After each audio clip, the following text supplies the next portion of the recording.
Dr. Tempe sir, his qualification is MBBS, MD, FRCA, FAMS. He has been holding a post of Professor of Excellence and former Dean, Maulana Azad Medical College and Associate GB Pant Loknayak and GNEC Hospital, New Delhi.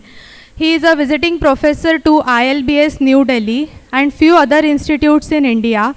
He has been awarded the prestigious Dr. B.C. Roy National Award as an eminent medical teacher by the President of India in 2006. Awarded honorary fellowship of Royal College of Anaesthetists, London, UK in 2009. He is section editor, Journal of Cardiothoracic and Vascular Anesthesia, official publication of European Association of Cardiovascular and Thoracic Anesthesiologists since 2020. He is member associate, editorial board, British Journal of Anesthesia. He is author of 7 books, titles of which Clinical Practice of Cardiac Anesthesia is the first Indian book of cardiac anesthesia. It is also the book from which I learned cardiac anesthesia, and I also have his signature on my book. He has contributed a chapter in the Bible of Anesthesia, as we all know, Miller's Anesthesia. He has been chief editor of Annals of Cardiac Anesthesia. So we are really lucky to have him here. I would like to request Dr. Deshpande sir to escort Dr. Tempe sir to the dais. Dr. Bhedasgaonkar sir, the chairman of our conference, to felicitate him and present welcome words. Dr. Bhedasgaonkar sir is the organizing chairman of our conference.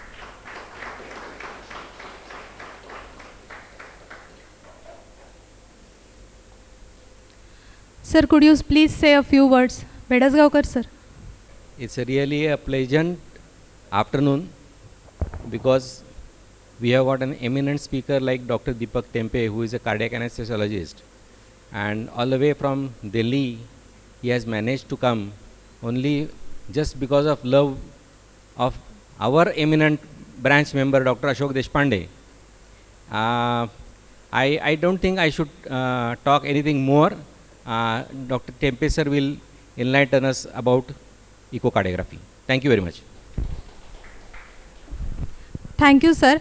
I request Dr. Jyotsna Paranspe madam to felicitate Dr. Ajit Joshi sir. Paranspe madam is the vice chairman of our conference. Thank you, sir, for coming here. I request Dr. Vasudha Jadhav madam to felicitate Dr. Sanjay Gadre sir. Gadre sir is a senior ISA member and also my PG. Thank you all dignitaries. Now I would like to request Dr. Tempe sir to begin with the session. Thank you, sir. So, good afternoon all of you. First of all, Dr. Joshi, I think he has left. Dr. Joshi, Dr. Bhedasgaonkar, my dear friend Dr. Ashok Deshpande, senior faculty members and my dear students. It's really a great pleasure for me to be here this afternoon amongst you. I am here for only one reason. Ashok Deshpande, my dear friend, who said 3 months ago, called me and said that I have to be here on 29th of May. So I had just blocked my date and told my wife that please do not accept any other engagement so that I am available for traveling to Sangli. And this is my first maiden visit to this place. And I had to travel via Hyderabad to Kolhapur and from Kolhapur to here. And I am really happy since the time I have landed at Kolhapur, I have been experiencing very pleasant memories which I am going to cherish for many, many years, as long as I live. So the topic that he suggested for the workshop is point of care ultrasound. Now, ultrasound is an imaging technique. Now you know that ultrasound has, entered into anesthesia practice in various ways and forms. And it's an imaging technique, but it is different than other imaging techniques in certain respects, like CT or MRI or X-ray chest. These 3 images that I have just spoken are not operator dependent, they are machine dependent. So you put the patient in the CT machine or MRI machine and it will give you the sections. The images that are produced are by the machine. But in ultrasound, the machine is not important. It is the man behind the machine who is important. So the quality of image that you produce depends on the operator. This is the major difference. And you might have seen many echo reports or ultrasound reports or X-ray reports or CT scan report. There is one sentence radiologist writes at the bottom. What is that? Please correlate clinically, isn't it? Now here in ultrasound that you will be doing, you are the operator, you are the interpreter, and you are also going to intervene by therapy to this patient. So you have to perform all these three jobs.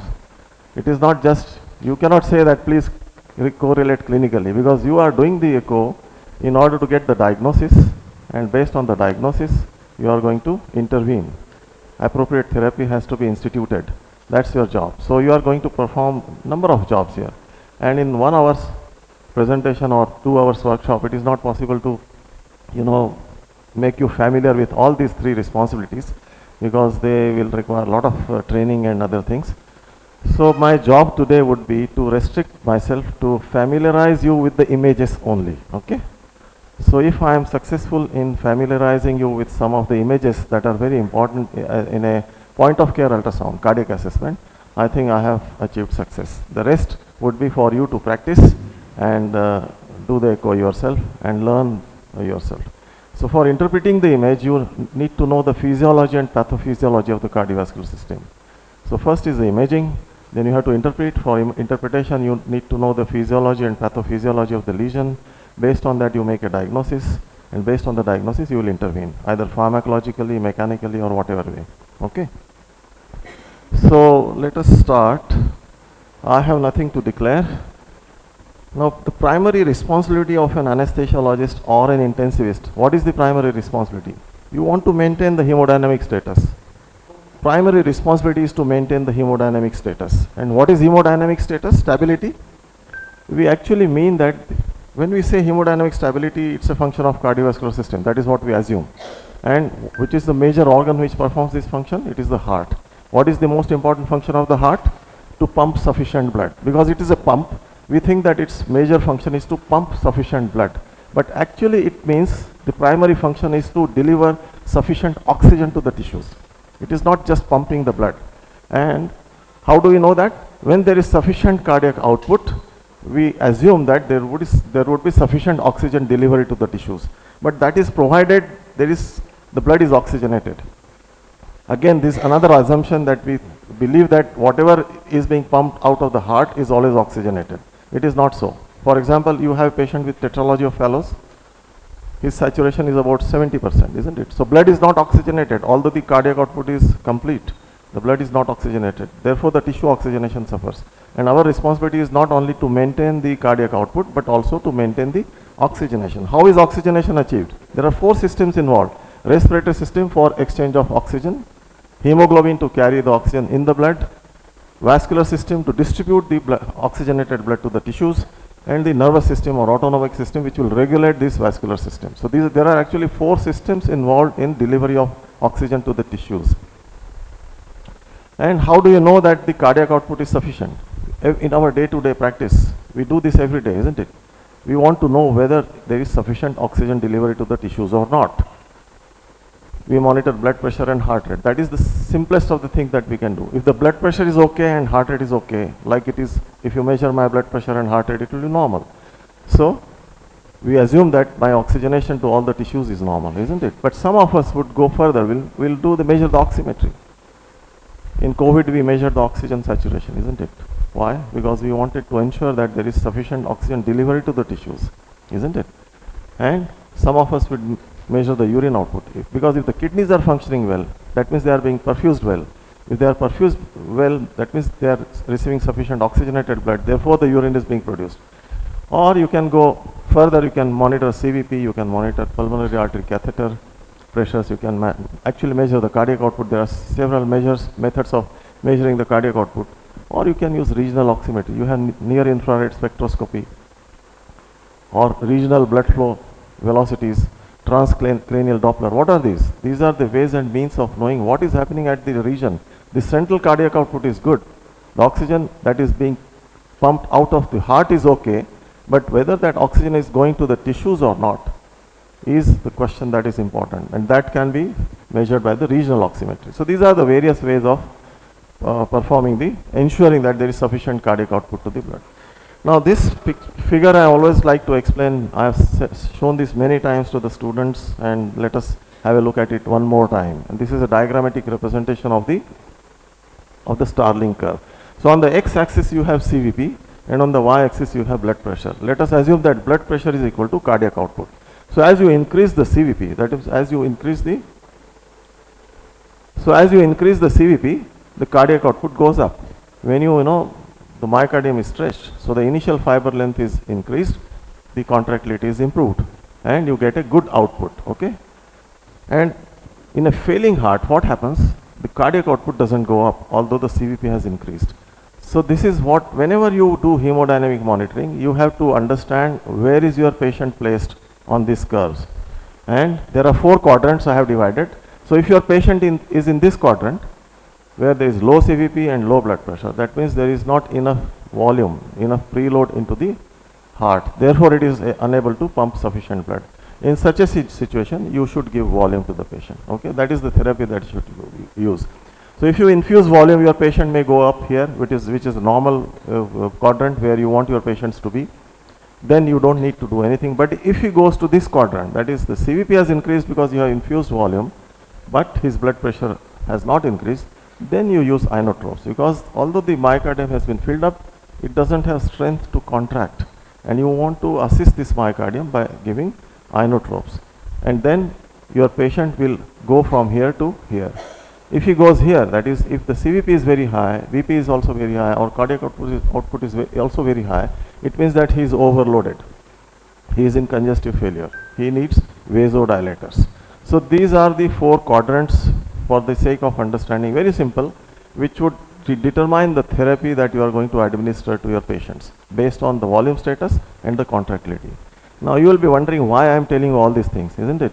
I am telling you all these things because the therapy that you are trying to give to your patients based on this curve does not function all the time. There will be some patients who will not respond to this therapy. So what are you going to do to these patients? How are you going to identify these patients? What else can you do so that you are able to improve the cardiac output in these patients also is very important, and that is where the transthoracic echo will come into play. Now why does conventional therapy doesn't work in all the patients? The reason is, if you look at the pressure volume relationship of the right ventricle, pressure volume relationship means the relation of volume to the pressure. As you increase the volume, the pressure doesn't increase. So if this curve is not linear, so when I say that CVP has increased from 1 to 5, it doesn't lead to proportional increase in the pressure. So your interpretation of CVP of 5 versus 1 can be miscellaneous, or it could be misinterpretation of the volume status. Whereas this is normal heart. You know that the right ventricle or left ventricle is very compliant normally. So it can take lots of volume without causing much increase in the pressure. And that is the beauty of the normal ventricles. But in a failing heart, you will see that this relationship becomes very steep. So the moment you infuse some volume, there is a steep increase in the pressure. That is the peculiarity of the failing ventricle. So if you look at these 2 curves, in this particular curve, there is a lot of change in the pressure, but not much change in the volume. Whereas in this curve, there is a lot of change in the volume, but not much change in the pressure. It is due to this that we get confused. We feel that CVP is only 5, let us give volume. That may be wrong, because at the CVP of 5, his volume could be 80 or 100 ml. Okay? So that's the reason that your therapy sometimes doesn't work. And therefore, in these patients, you need to have access to either transthoracic echo or transesophageal echocardiography. So the reason for showing all these slides to you was to prepare a background why we are going to use transthoracic echo, and when should you use the transthoracic echo or the transesophageal echocardiography. So there are several names given to it. One is the focused cardiac ultrasound. Again, FCU is focused cardiac ultrasound, or FATE, focus assessed transthoracic echo. They all mean the same thing. Okay, so they are not different, they are only different terms, but their meaning is same. And they are used for hemodynamic monitoring. Why? Because they provide you the volume status. You all actually see the left ventricle, how much full it is. It shows you the contractility. It shows you whether or not the ejection fraction is normal. It also shows you the regional wall motion abnormalities. So if the regional wall motion abnormalities are there, it means that there is myocardial ischemia.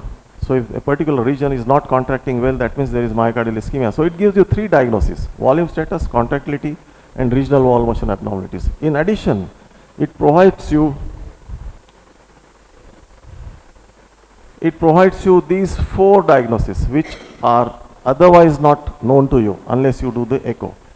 Systolic anterior motion is called as SAM. I will explain what is systolic anterior motion. When the left ventricular outflow tract is narrowed and there is high gradient, velocity of blood in the LVOT is high. You know the Venturi principle, you are aware of Venturi principle. So whenever there is a high velocity across a narrow opening, there is negative pressure. So because of this negative pressure generated in the LVOT, the mitral valve gets pulled towards the LVOT, and thereby it produces obstruction to the LVOT and decrease in the stroke volume, and also causes mitral regurgitation. So this can only be diagnosed by echocardiography. The treatment for this particular condition is diagonally different than what you normally do. You will give, if the BP is less, you go on giving more inotropes. If you give more inotropes, the ventricle will contract more. If it contracts more, there will be more velocity. More velocity means more negativity. More negativity means there will be more worsening of the stroke volume. So if you want to identify these patients, the patients who are not responding to your inotropes and volume therapy, you do an echo, and as a surprise you might get a systolic anterior motion. The therapy for this is peripheral vasoconstriction, beta blockers, and volume resuscitation. And you will find that the scenario changes dramatically. Second thing is tamponade. Pericardial tamponade could be there, which cannot be diagnosed without ECG. Can be one way of diagnosing suspicious. You may suspect presence of tamponade based on the ECG with low voltage signals, but echocardiography shows you actually the tamponade. Third is the pericardial effusion. Fourth is the pleural effusion. All these diagnoses can be achieved with the help of transthoracic echocardiography. So now let us move on to the FATE protocol. You know, the FATE protocol was described in 2004 by the anesthesiologists. So they are into the echocardiography or ultrasound since long time, and they are propagating the utility of ultrasound in cardiac assessment in their patients since 2004. And this ultrasound can be performed by non-cardiologists. The important thing here is that it can be performed by anybody. The cardiologist is not necessary. And it is a rapid and systematic protocol, and it can contribute to cardiopulmonary optimization. So it's immense value. It has got immense value in your day-to-day practice. Now this has now been confirmed by the FCU is a focused cardiac ultrasound, is the term used by the American cardiologists. So they have accepted this term in 2019. We are doing it since 2004, but cardiologists have given a green signal to it only in 2019. And you can see that they accept that point of care assessment is now a reality and possibility, but the scope of examination is limited. Why? Because it is a non-cardiologist who is performing it, and amount of information obtained can be limited, and expertise behind image acquisition and interpretation may also be limited. So it can never be considered a replacement to the comprehensive echocardiography. But we don't want to do comprehensive echocardiography, but because we are not cardiologists, we don't want to diagnose lesions which we are going to treat as cardiologists. It is a cardiologist's job. When the patient comes to you in emergency or in ICU or in OT, and you don't know what the reason is for this hemodynamic compromise, you can do a quick assessment and rule out all those things that I have just shown to you. And if you pick up one of those, the therapy changes and your patient can be saved. Okay. So that is the importance of the focus assist, and even the cardiac anesthetists have accepted this. This is a recent publication in this year. I think 1 month ago they have described an approach to standard perioperative transthoracic echocardiography. So practice guidelines have come in place nowadays, and you are expected to do transthoracic echocardiography in emergency in many patients. So there are 4 positions. One is the subcostal, which is below the sternum. Second is the apical position. Third is the parasternal. And fourth is the pleural position. These are the 4 positions, and I am going to tell you only 3 or 4 views which will be of benefit to you.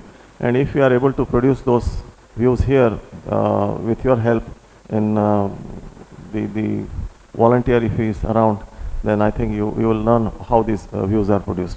So let us start with the first view, but before that let me tell you, why do we need multiple views? Why should you examine, why should I look at you from this angle, from other angle? Because one view could be deceptive. You may be saying something which is not correct. Therefore, you must, in echocardiography, you have to examine the mitral valve or LV from various angles. So there are several views described, because you may miss something in one view, or one view may give some information which is not totally correct. That's why you need the multiple views.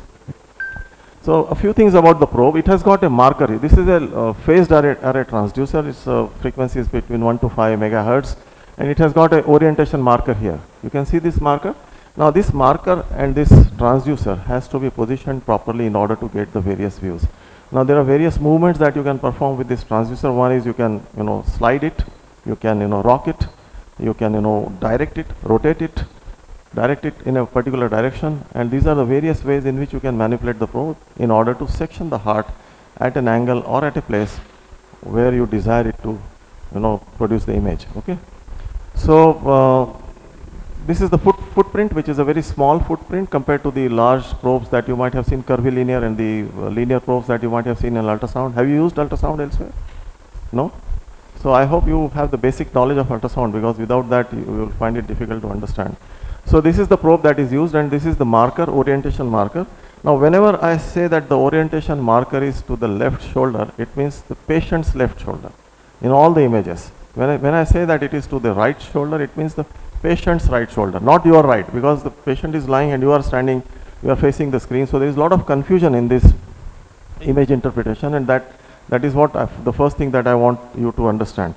So this marker position will be in respect to the patient's right or left, whenever I say right or left. And there is another orientation marker on the screen. This is another orientation marker. If you see the conventional ultrasound, this marker is to the left of the screen, okay, on the left side. But in cardiac ultrasound, it should be positioned on the right of the screen. So when your patient position of this marker on the screen is on the right side, and you manipulate the marker of the on the probe to various directions, you get different images. So for the sake of this presentation, or even in practice, this marker will be forever on the right of the screen. It is only this marker on this probe that I have shown will be moved from one place to another. So let us start with the first view, that is the subcostal 4-chamber view, for which the marker is to the patient's left side. Okay.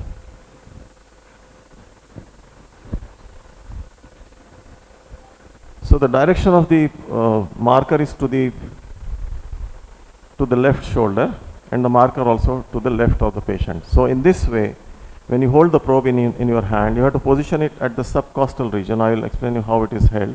And for this view, you see the lever there. So lever forms the ultrasound window. Now this is the term that you will hear many times. What is a window? In ultrasound, window means a structure through which the ultrasound beam can pass to the organ that you want to visualize.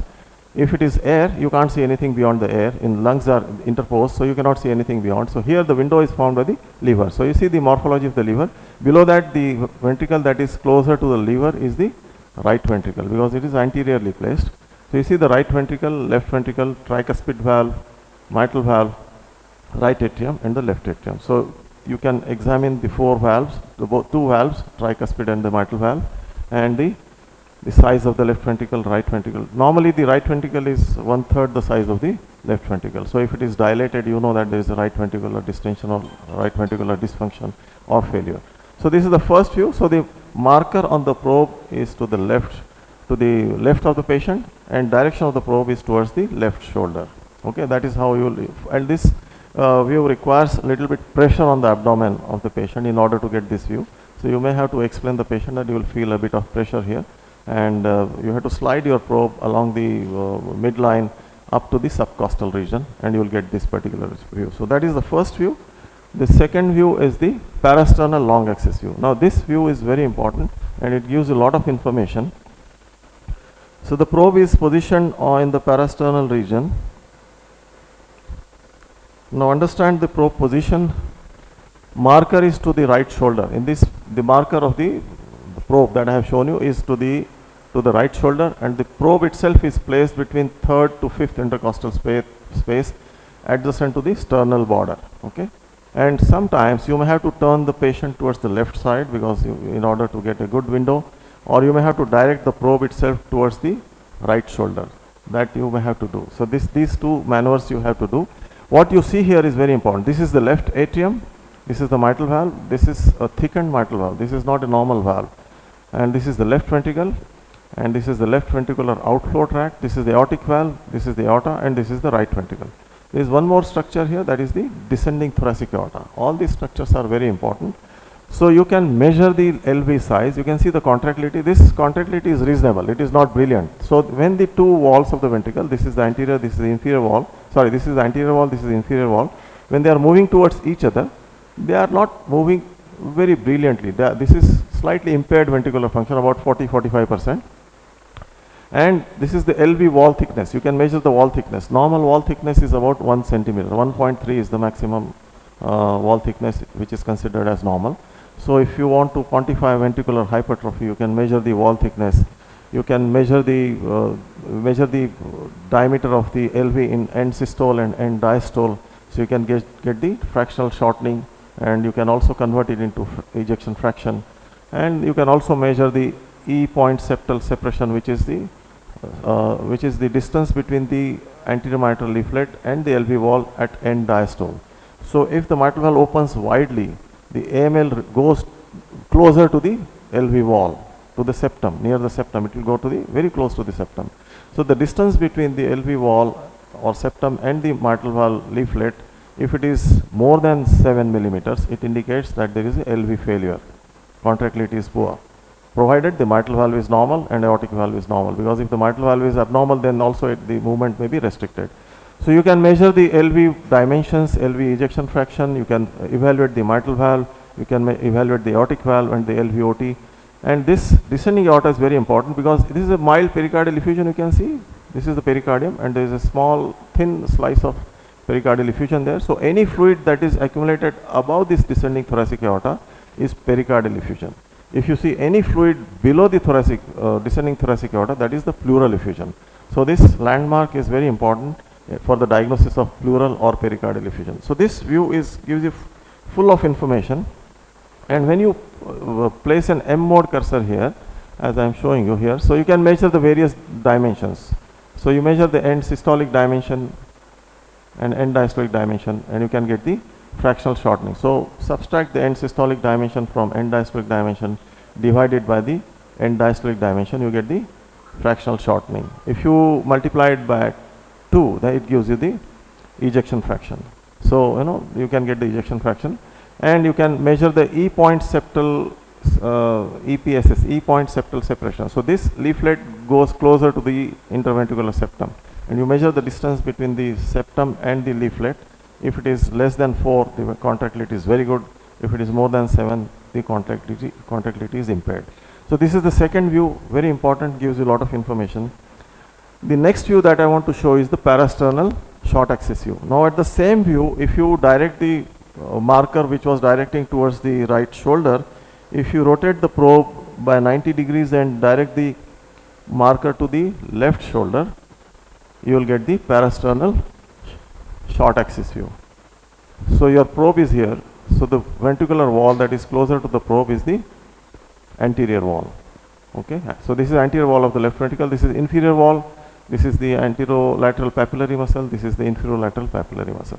So this view tells you the volume status. You can measure the end diastolic volume and know whether your patient is hypovolemic or not, whether he requires volume infusion. It shows a good contractility. So all the walls, all the segments of the myocardium are moving nicely towards the center, and there is no regional wall motion abnormality. So there is 3 important information that you get is the volume status, contractility, and the presence or absence of regional wall motion abnormality. Okay, so that's the next view. So the marker, as I mentioned, is to the left shoulder. So this is the second view on the parasternal long axis view. You turn the probe to the left shoulder, you get the parasternal short axis view. Now we move to the apical 4-chamber view. Now this view is obtained at the apex. So if you see the cardiac impulse, if you examine the chest of the patient, if he is thin built, you will see the cardiac impulse. Just place your probe on that impulse, and the probe should be directed to the left side, and the probe itself will be directed to the left back. So when you place the probe in this way on the apical impulse, you will get the 4-chamber view. So you see the left atrium and the right atrium. How do you know this is left atrium and this is mitral valve? Because the tricuspid valve is placed apically as compared to the mitral valve. They are not at the same level. So the normal tricuspid valve annulus will be lower than the mitral valve annulus. So, and also the right ventricle is smaller than the left ventricle. So you see the left ventricle, again you can perform the volumetric measurements, contractility, mitral valve assessment. So this is normal leaflets of the mitral valve. They're opening and closing well, and their thickness is normal. The one that I had shown you earlier was a thickened and calcified mitral valve. So this is the 4-chamber view. This is an easy view to obtain. So these are basically the 4 views that I wanted to show you. That the fourth and the last is the pleural view.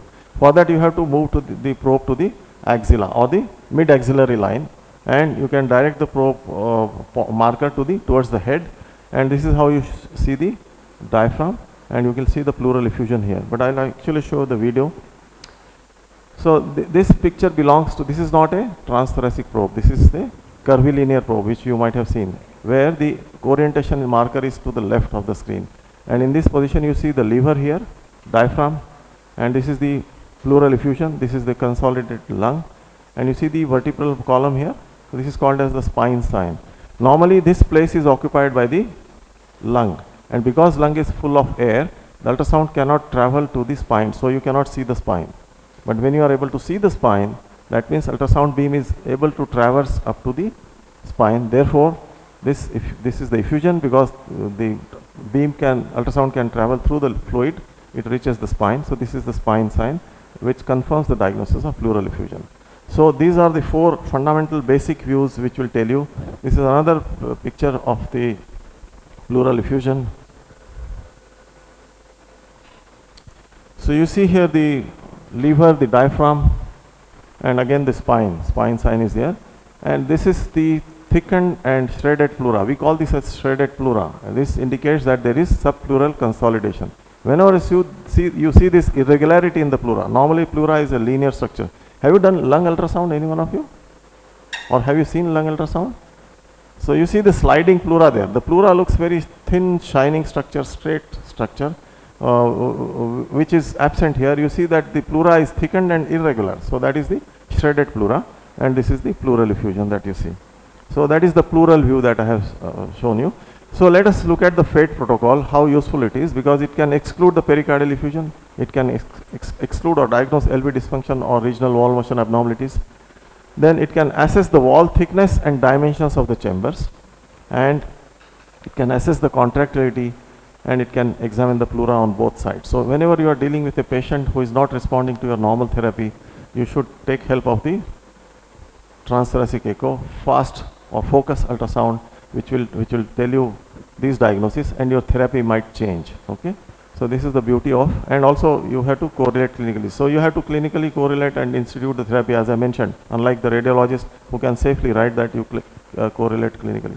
Now there are some extended FATE views. For the sake of completion of the talk, I am going to tell you some extended FATE views, but I will not teach you all these views on the patient or the volunteer after this presentation, because it might confuse you. That's the only reason. But for the sake of completion, there are views. One is the IVC, inferior vena cava view. This is very important, because IVC measurements is another way of measuring the volume status of the patient. So if you see this, so the probe marker is to the head, towards the head, and you place it on the abdomen at the midline, and you see the right atrium here, and this is the IVC.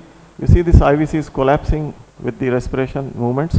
So the collapsibility and the size of the IVC indicates the volume status. If the IVC size is more than 2 centimeters and the collapsibility is less than 50%, it means your volume status is adequate. Don't give any more volume. But if your IVC diameter is 2 centimeters and above, but the collapsibility is more than 50%. So with each inspiration, like here, the collapsibility is almost touching the 50%. In this case, the patient can take up more volume. If the IVC diameter is less than 1.5 or 1 centimeter, definitely he is very hypovolemic and he requires a lot of volume infusion. So that's another important view that is required. And then you have the 2-chamber view. I showed you the 4-chamber view at apical position, where the marker was to the left side. In this case, you have to rotate the probe anti-clockwise, and the marker should be pointing towards the left shoulder, okay, patient's left shoulder, and you get the two chamber view. So you see the left atrium, the mitral valve, and the left ventricle. So left ventricular volume status, contractility, like I mentioned, more than one view is always beneficial. So if you have seen the four chamber view, you have seen that the volume status is adequate, contractility is good, no wall motion abnormalities. Go to the two chamber view also and see that your diagnosis is confirmed. Okay, so that is the two chamber view. Then, so this is when you put the M mode on the IVC view, you can measure the collapsibility. So this is the diameter during the end expiration, and this is end inspiration, and you can know the what percentage of collapsibility is there for assessment of the volume. Now there is apical long axis view. This is very important view to assess the left ventricular outflow tract and the aortic valve, because many of the pathologies are related to the LVOT pathologies. There could be subvalvular aortic stenosis or LVOT hypertrophy and things like that. So I have shown you the two chamber view. So from four chamber view, which was obtained by the marker to the left side of the patient, you turn the probe anti-clockwise, marker to the left shoulder, you get the two chamber view.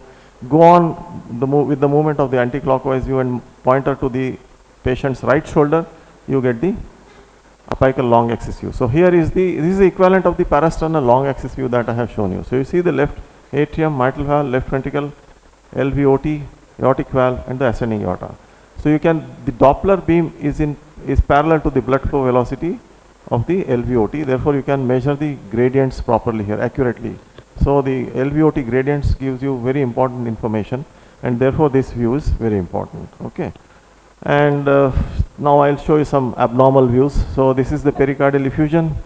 You see how the heart is oscillating in the large pericardial effusion. This is pericardial effusion, diameter is about more than 2 centimeters here. But you have to differentiate between the pericardial effusion and pericardial tamponade. This is very important, because if there is tamponade effect, then the hemodynamics will be severely compromised. For that, you have to look at the right ventricle or right atrium's collapse during the end diastole. If you see that the right ventricular wall or the right atrial wall is getting compressed during the diastole, that indicates that there is tamponade effect. In this patient, there is no tamponade effect. There is a large effusion, but there is no tamponade effect. But this definitely requires pericardial centesis or drainage of the fluid. Next is I'll show you some mitral regurgitation. So this is, somebody identify this view. Which view is this? Anybody? So if you can identify this view. Anyone? How many chambers are you able to see? 4. So this is a 4 chamber view, isn't it? I showed you the 4 chamber view. So this is the left atrium, left ventricle, this is a mitral valve, and this is the color flow Doppler, which shows that there is a turbulent flow. What is the turbulent flow? Turbulent flow is laminar flow means clear red or blue. Red means flow towards the transducer, blue means away from the transducer. If there is mixture of colors, that is a turbulent flow. So there is velocity is very high. So you get a mixture of flows, as you see here. In the left atrium at end systole, you do not expect any flow to enter the left atrium, because mitral valve should close properly. But if it is not closing, then there will be regurgitation. So you see there is a lot of turbulence during end systole, which indicates that there is severe mitral regurgitation in this patient. So if patient has got mitral regurgitation, you have to use inotropes, and maybe peripheral vasodilatation is important. Also you have to infuse volume, so the treatment can be determined properly. Then this is the identify the view. Anybody? Left atrium, LV, LVOT aorta. What view is this? Parasternal long axis view. Okay, parasternal long axis. Again the same patient. You see the aortic mitral regurgitation, turbulent flow coming to the left atrium during systole. That is the mitral regurgitation. So we have seen mitral regurgitation in 2 views, and you can measure the jet area, you can measure the velocities, and other calculations are there. But for today, we are only going to restrict ourselves to understanding the images, nothing beyond that. Okay. And this is again the parasternal long axis view, slightly hazy view, but you see the mitral valve opening and closing. This is the left atrium, this is the left ventricle. Look at the contractility of the left ventricle, the 2 walls hardly moving, isn't it? So this is severe LV failure. Okay, he is going to require a lot of inotropes. And if one inotrope is not helping, you may have to add another inotrope. So, this is how the ventricular walls are not moving at all. And you see the EPSS end E point septal separation, mitral valve is up to here, and this is the interventricular septum. So the distance between the septal leaflet and the LV wall is definitely more than 7 millimeters. So that is another diagnostic feature of poor left ventricular function. Then these are the transesophageal views, because I couldn't get more transthoracic echo pictures because I don't do much of transthoracic echo. I do at least maybe 1 or 2 echoes per week, transthoracic echo, but transesophageal echo I do almost every day. So this is the transverse section or the aortic LV short axis view that I have shown you on transthoracic echo. This is the same view but with the transesophageal echo. What is the difference? In transthoracic we are looking at the heart from the front, and in transesophageal we are looking from the behind. So in transesophageal this becomes anterior, and in transthoracic this was the anterior because probe was at the front. Okay. So this is the normal LV which is moving well, contracting well, nicely filled. But look at this LV. This inferior and septal wall is hypokinetic, isn't it? So this right coronary territory is ischemic. It is not moving well. So it gives you that kind of information. Regional wall motion abnormalities are very important in terms of diagnosing the ischemia. This is again a transesophageal view which shows the right ventricular hypertrophy. So in this, in the transthoracic echo, the ventricles were at the top, whereas in transesophageal the ventricles are at the bottom. This is left atrium, this is left ventricle. So you see this is the right ventricle which is much bigger than the left ventricle, and it is tending to form the apex. Normally the apex is formed by the left ventricle. So this is a severe right ventricular hypertrophy. So the treatment of RV failure is diagonally different than what the LV failure. In RV failure, you can use the inotropes, but not volume, because if you give volume to this ventricle, which is already distended, you are going to cause more harm to the patient. So this is how you differentiate between the RV failure and LV failure, and this is the reason why sometimes your therapy does not work. And in those patients where therapy does not work, you have to take help of the echocardiography. I think this is the last slide, which will explain you the systolic anterior motion. In this patient, you see that this is again a transesophageal echo. This is the left atrium, this is the left ventricle, and this is the LVOT. So you see that the septum, this mitral valve leaflet is pulled towards the interventricular septum. Why? Because there is a septal hypertrophy. You see that septum is very hypertrophied, so that the left ventricular outflow tract is narrowed. And when there is high flow across this narrowed LVOT, there is a negative pressure created there. Therefore, this anterior mitral leaflet is pulled towards the septum, and therefore there is a regurgitation, mitral regurgitation. So in this patient, the treatment is to give peripheral vasoconstrictor. You will give phenylephrine, you will not give inotropes, you will give beta blockers, because the contractility is increased. That means more contractility means more obstruction to the left ventricle. So therefore, in these patients where your therapy is not working, you do the echo and you find that there is systolic anterior motion, and your treatment changes and the patient improves. So I would like to conclude. I hope you have understood what are the various views, and I will explain you on the machine in next few minutes. Focused cardiac assessment is a quick method to evaluate the cardiac function. In 5 minutes you can do this examination. You will come to know what your patient is suffering from. Surprise findings can be elicited if the patient is not responding to conventional therapy. Many times you will see that your patient is not responding, and you do the echo, you get some different diagnosis. You see that there is pericardial tamponade, you need to tap the pericardium, or you see the systolic anterior motion and you need to taper down the inotropes and use beta blockers instead, and use peripheral vasoconstrictor. All emergency physicians, including anesthesiologists, should be familiar with it. So if you are going to perform ICU duties, emergency duties in the theater, wherever you are working, because ultrasound is going to invade our practice. Remember, in next 10-20 years it will become a regular practice. All of you will have to learn this and do this in your future anesthesia practice. So thank you very much. As always, my email and phone number, those of you who are shy of talking to me or asking questions, they can write to me by email or WhatsApp and I'll respond. Thank you so much. If there are any questions, I can answer them now, or we can move on to the actual hands-on.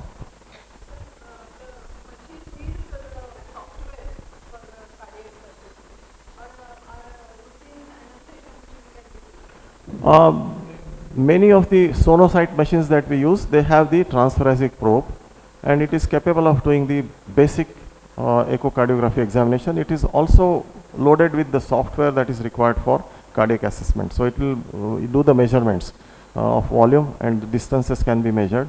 Ejection fraction or fractional shortening can also be measured. So you don't need a transthoracic echo machine that we have here. A sonocyte machine, a portable machine, can also be used for focused cardiac assessment. Okay. But software is required, and it is available. Usually the companies provide the software if you buy the transthoracic probe with it. Okay.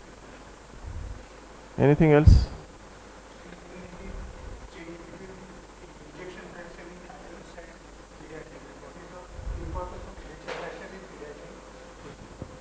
The ejection fraction should be more than 50%. 50 to 55% is the normal value. Anything more than that, actually it should be up to 80%.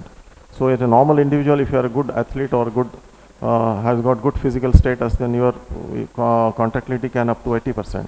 But for the sake of cutoff limit that has been given is less than 50% is considered as the impaired ejection fraction, and less than 35% is severe impairment of the LV function. Okay. So for pediatric and adults, the values, the cutoff limit is similar. Okay. Anybody else, anything you want to know? You measure the smallest diameter and the biggest diameter of the IVC, subtract the smaller diameter from the bigger diameter, divide by the larger diameter, multiply by 100, you get the percentage of collapse, IVC collapse. This is how we do for all the management. I told you, if the diameter is more than 2 centimeters, collapsibility is less than 50%, volume status is normal. If the diameter is more than 2 centimeters, but collapsibility is more than 50%, some volume can be administered, patient can be administered volume. If the diameter is less than 1.5 or less than 1 centimeter with more than 50% collapsibility, that means severe hypovolemia. He will require a lot of fluid challenge. Okay. So when you do not know whether or not to give more fluid to your patients, you do the IVC measurements. And if you see that it is less than 2 centimeters, give more volume. That's a simple formula. Probe on the abdomen, midline abdomen, and the pointer to the patient's head. And you start seeing the right atrium and the IVC. Okay. The same thing can be done by the curvilinear probe that we use for lung ultrasound. So if you have done lung ultrasound, the same probe can also be used. But here, because we are talking of transthoracic probe, this probe also can be used to assess the IVC diameter. Okay.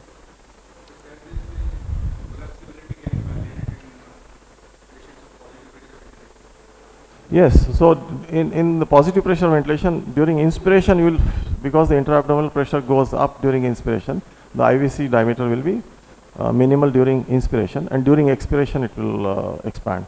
And the same values are there for positive pressure ventilation also. Okay. So same formula, yes.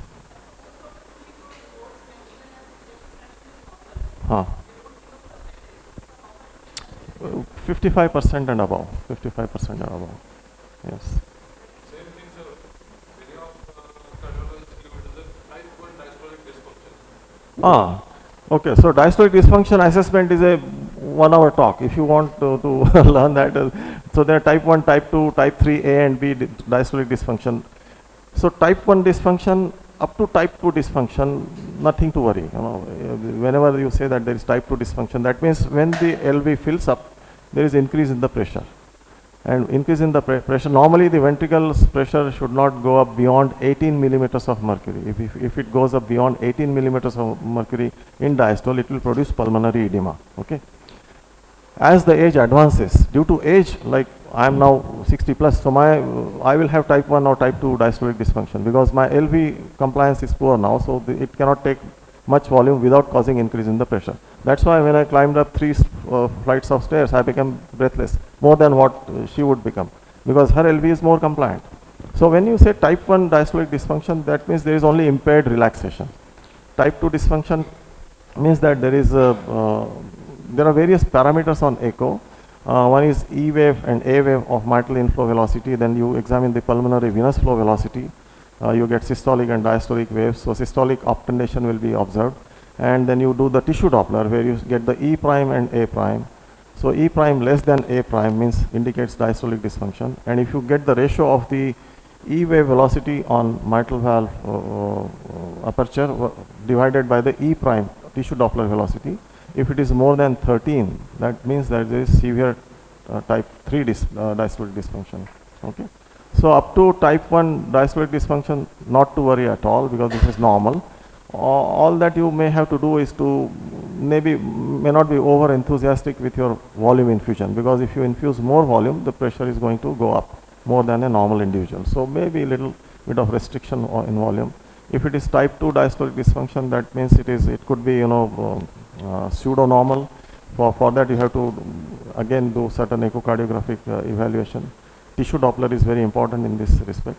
But if it is type 3, that means the post-operative outcome will be compromised in patients who have type 3 dysfunction. So they have severe compromises, and these are the patients who may need elective ventilation in the post-operative period. There is no definite therapy for diastolic dysfunction. There is no medicine that is going to cure it.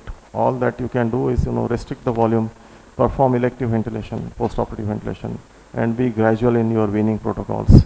That is what you can do.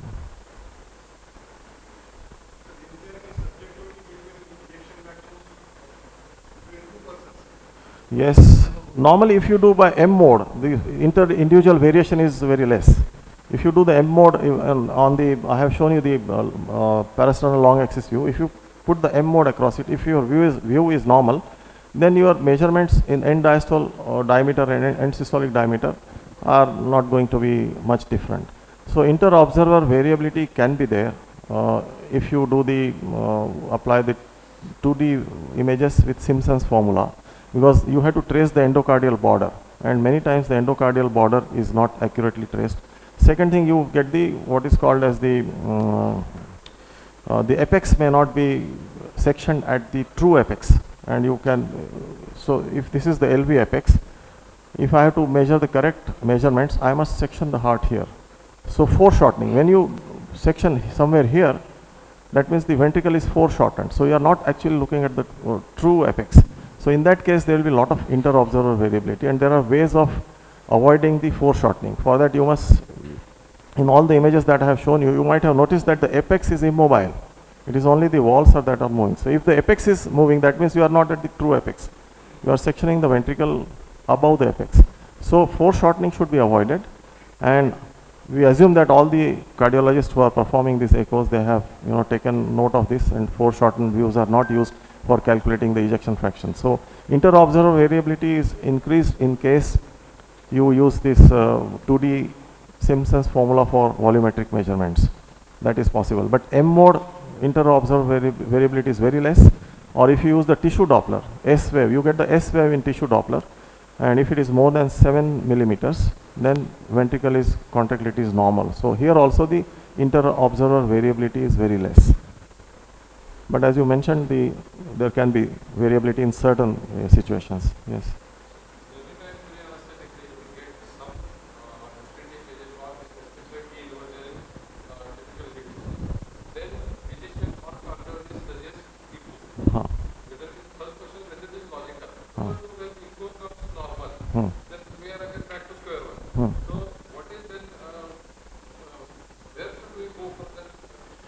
So you have raised a question which takes me back to the guidelines related to assessment of a cardiac patient undergoing non-cardiac surgery. And if you see the ASA guidelines, it says very clearly, first thing is to assess the functional capacity.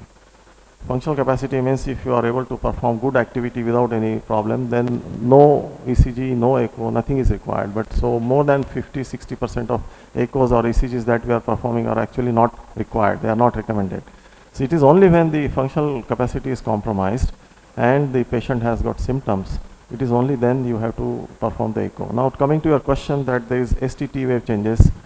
Now T wave changes in lead V1 and V2 can be non-specific, but in other leads they should not be ignored.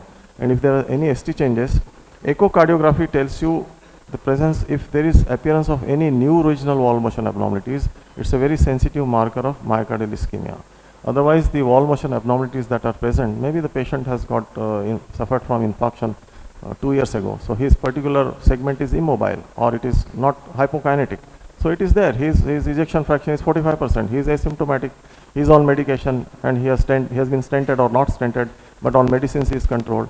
So you don't need to do any other evaluation, except that based on the type of surgery, you may have to assess the risk assessment will be required. And you may have to say that the risk is more than the normal individual in this patient. Okay.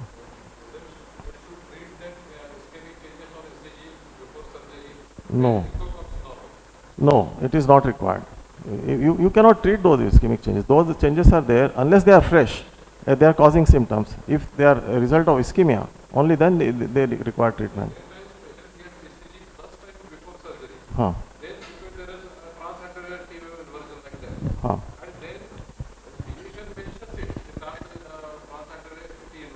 Trans?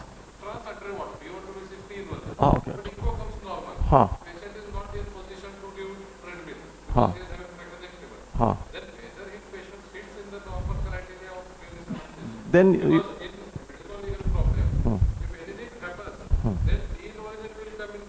yes. So in this situation where treadmill cannot be performed, then you have to do dopamine stress echo, isn't it? If the patient, you are dealing with a fracture neck femur in an elderly patient, 70 years old man, and he has no earlier history of coronary artery disease. So there are 5 risk factors: history of coronary artery disease, history of congestive heart failure, history of TIA, transient ischemic attack, history of stroke, diabetic, and serum creatinine more than 1.5. If any one of these is present, he needs further evaluation. If none of these is present, but he has got fresh ST wave changes, then you take the opinion of the cardiologist whether he requires further evaluation or not. If he says that no, because he cannot perform the treadmill test, is not the answer. You can do the dopamine stress echo, you can do thallium study, there are various ways of evaluating whether this ischemic change is fresh and whether this requires treatment before surgery. If the echo is normal, if the ejection fraction is normal, it more or less rules out the presence of coronary artery disease, provided those 5-6 criteria that I have said are absent. If any one of these criteria is present, then he definitely requires evaluation. Okay. Yes.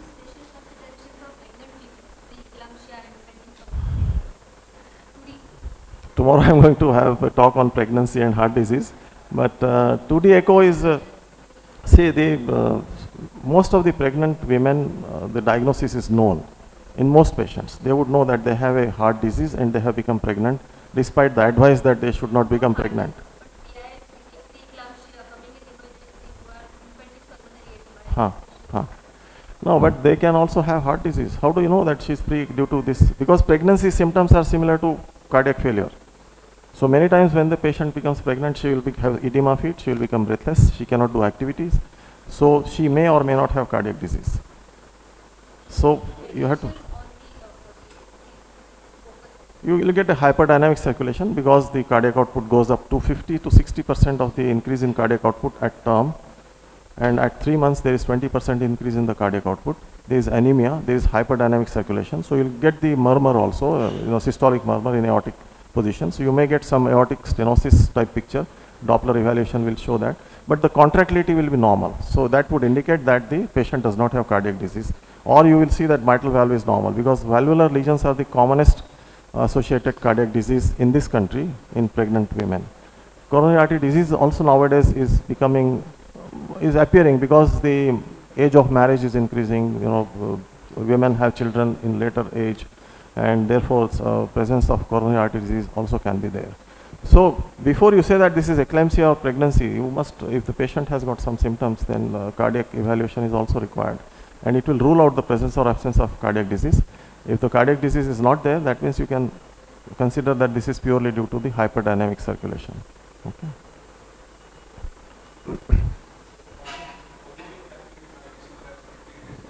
Say again. In TR. Same method remains the same, except that in TR you will find that the IVC dimensions are much higher because there is congestion there, isn't it? And how congested the IVC becomes depends on whether or not the RV has been decompensated. In tricuspid regurgitation, because of there is excessive volume overload on the right ventricle, RV first dilates. And although the RV is dilated and it is having dysfunction, it still produces good cardiac output.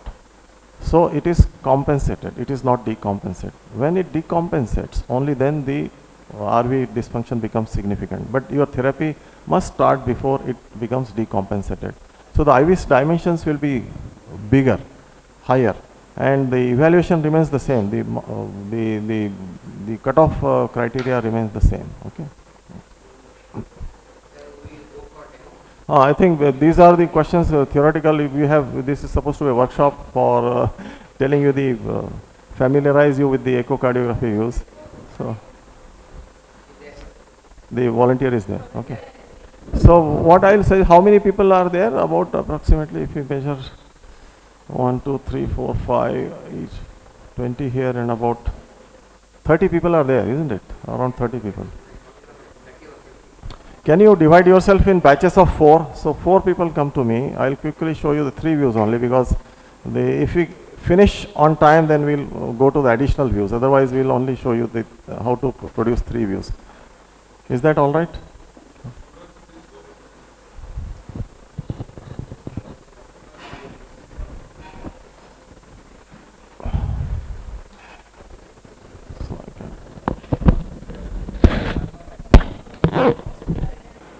So that's the parasternal long axis view. So you see the left atrium, mitral valve, anterior mitral leaflet, posterior leaflet.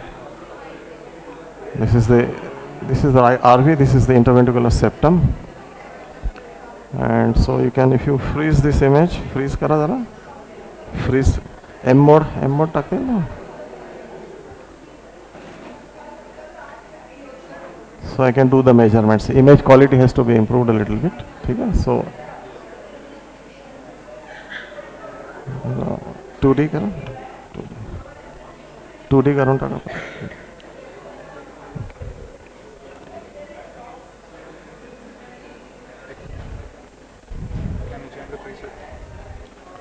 Cardiac preset है ना? Yes.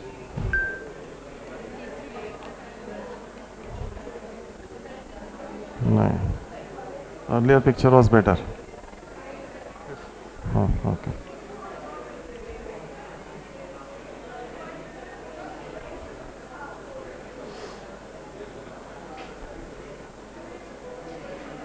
Okay. So when I turn the probe 90 degrees, pointer to the left shoulder, I get the short axis view. Okay.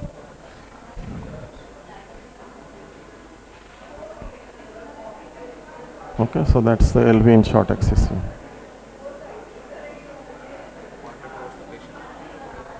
To the left shoulder, patient's left shoulder. Okay.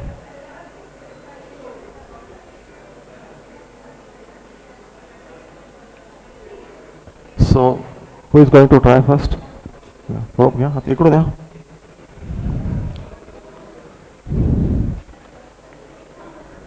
So hold the probe, pointer to the patient's right shoulder. थोड़ा tilt करा probe ला. हाँ. Try to bring the image here. Direct करा, इकडे direct, ठीक है? Try to move the entire probe to the right shoulder, okay? तुम्ही किती echoes करता रोज? For 50 above.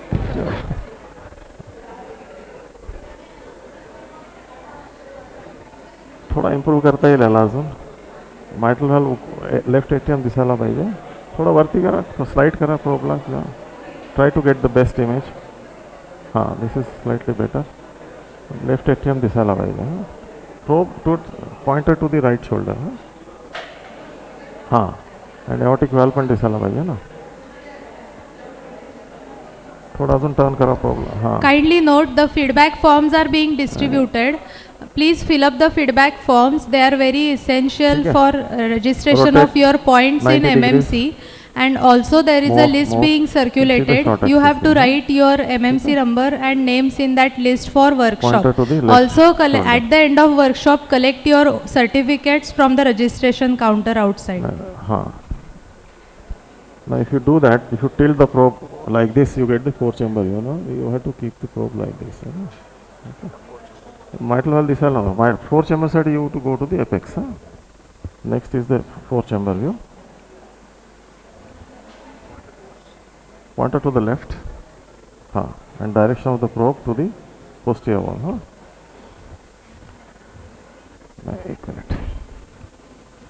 एक minute.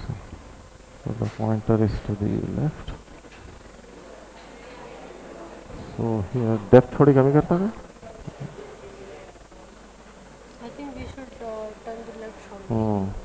Apical view can be most difficult view sometimes. Huh? थोड़ा turn करा तिकड़ा. So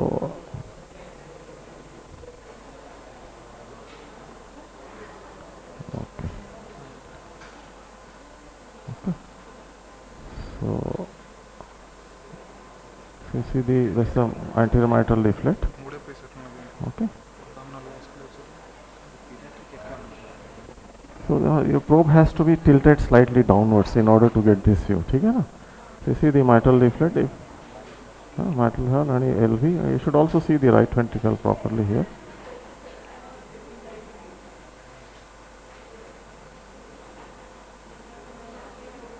So with patient's inspiration, expiration, the image changes. So you may ask the patient to hold the breath once you get a good view to do the calculations. कौन कर रहा था भैया?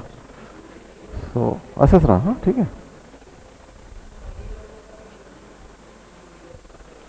हाँ, थोड़ा ना ऐसा करा रहा थोड़ा सा, ठीक है. हाँ. So next, तर आपल्याकडे वेळ नाही खूप हा.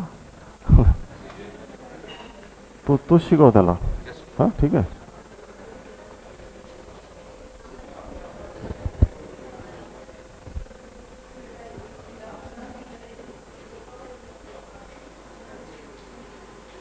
चाळीस 50 रोज करता हा. एक्सपर्ट असा लागेल.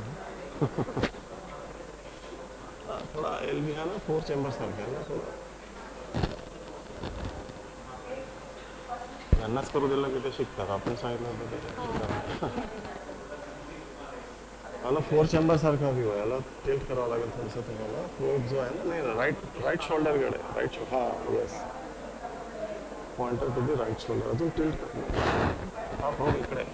हां ठीक आहे. So L B and aorta. This is right ventricle. ठीक आहे.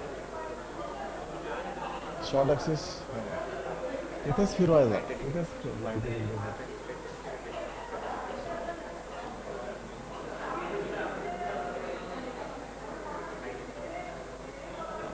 Focus on this. This is the LV. Huh? This has to be removed. Remember that the heart is like an inverted cone. Huh?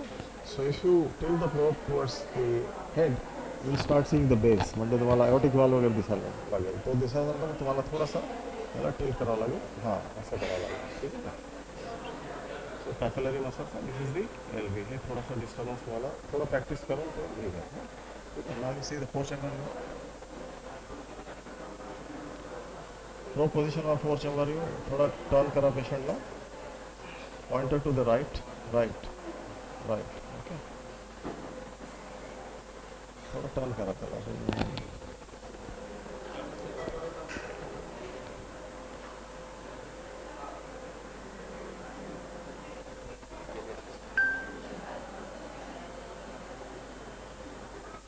वरती थोड़ा fix करा ना.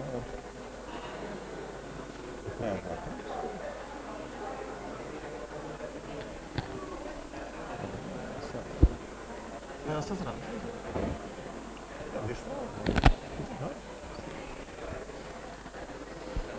थोडं वरती करा अजून. हां अजून थोडा ॲडजस्ट करा प्रोग्राम. लेफ्ट एटीएम दिसायला पाहिजे. आता स्टिल द शॉर्ट ॲक्सेस. हां दिस इज दी मायट्रल व्हॅल्व. ठीक आहे. ह्याला ओपन करायचं. अजून टिल्ट करा. हां येस लाईक दॅट. थोडं लेफ्ट राईट करा प्रोबला.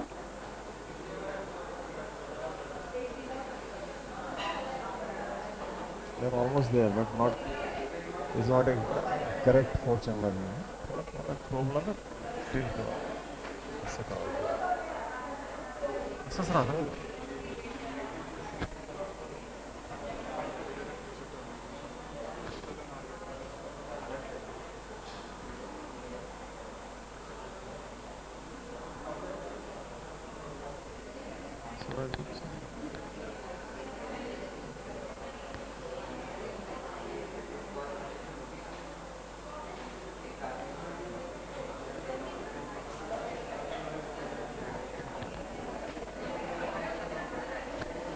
त्रास होता का काही त्रास होत आहे का नाही ना आरामात जा ठीक आहे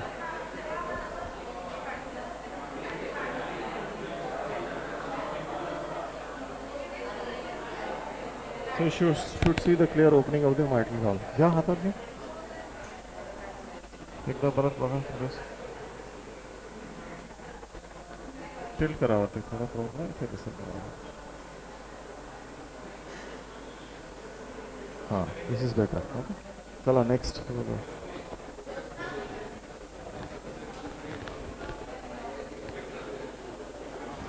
फ्रीज झालाय स्क्रीन सिमेंस आहे की फिलिप्स आहे फिलिप्स आहे कुठे कोणता व्ह्यू बघताय parasternal long axis view pointer to the which shoulder कुठे पॉइंटर आहे तुमचा राईट शोल्डरकडे हां तो तर लेफ्ट शोल्डरकडे आहे ना राईट शोल्डर कुठे आहे हां असं का हां येस इथे लेफ्ट एट्रियम आणि इथे तुम्हाला एओटिक व्हॅल्व दिसायला पाहिजे parasternal go towards the right left of the sternal four chamber आहे more of four chamber view तुम्ही पूर्ण एपेक्स हेडकडे तुम्ही पॉइंटर केला राईट शोल्डरकडे ठेवा ना इकडे पॉइंट करा पॉइंटर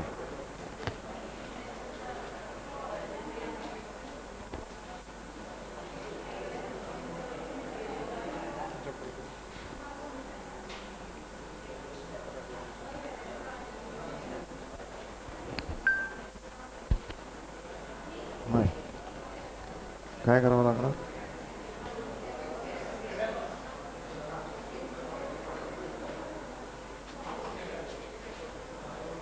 प्रोबला थोडं टर्नच करावं लागेल ना तुम्हाला हां this is better now you can see दी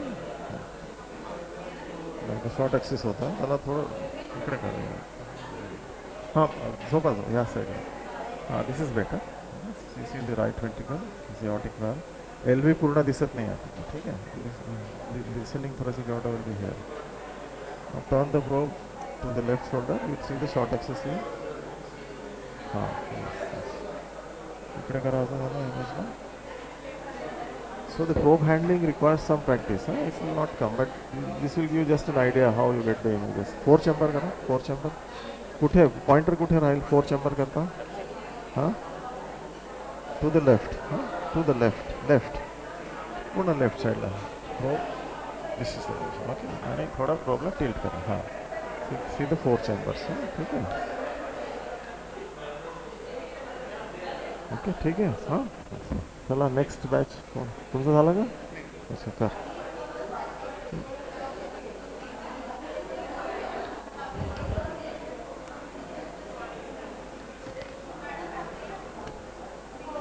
कुठला व्ह्यू दाखवतोयस हां पॅरास्टर्नल लॉंग ॲक्सिस व्ह्यू ओके हां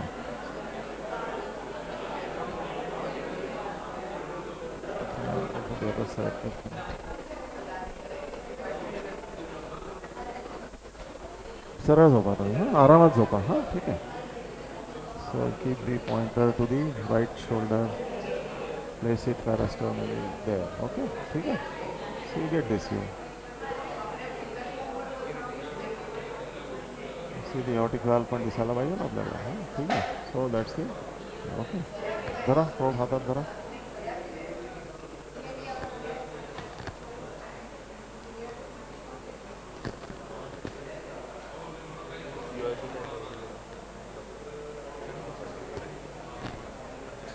हाँ दिस इज बेटर मला शॉर्ट ॲक्सिस करा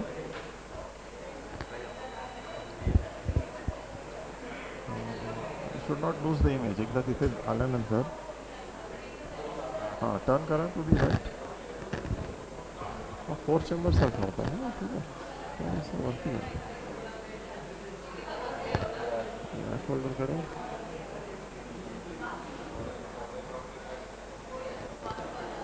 मी थोडं काय करून टाकला की okay, this is how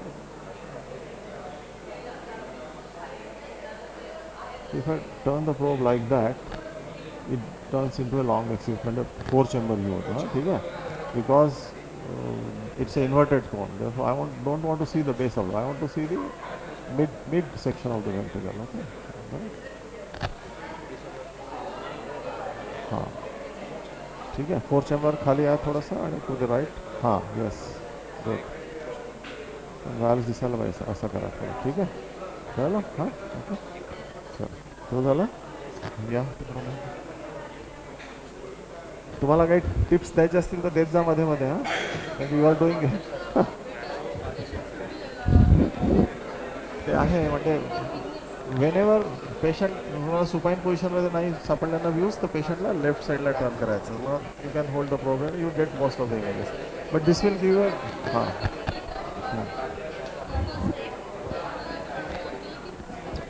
patient uncomfortable होतो. म्हणजे पेशंट म्हणजे is a volunteer. Felicitations left. I'll announce that quickly. May I request Dr. Deshpande sir, please come to the dais. Kalyani madam is here to help us with the echo machine. I'll request Dr. Deshpande sir to felicitate her. Kalyani, please come. Thank you, Kalyani. Kalyani is here from Seva Sadan Super Speciality Hospital. Mr. Patel was here as a volunteer. We will felicitate Patel Mama. Thank you, Mama. I hand over the dais to Dr. Rupali Gorgile Madam, our organizing secretary, for presenting vote of thanks. Good evening to all respected dignitaries and my seniors, my colleagues and dear students. Today, on the behalf of ORECCON team, I would like to present the vote of thanks. I would like to thank Dr. Tempe sir for such wonderful, interactive, and informative workshop. Thanks a lot, sir. I extend my gratitude to the Department of Cardiology, Dr. Amit Joshi sir and their team for echo machine.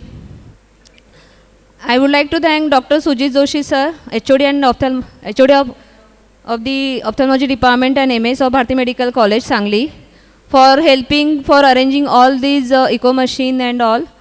My sincere thanks to our main support system, Dr. Deshpande sir, Dr. Lime sir, Dr. Misra sir, Paranshme ma'am, Jadhav ma'am, for guiding us throughout this workshop.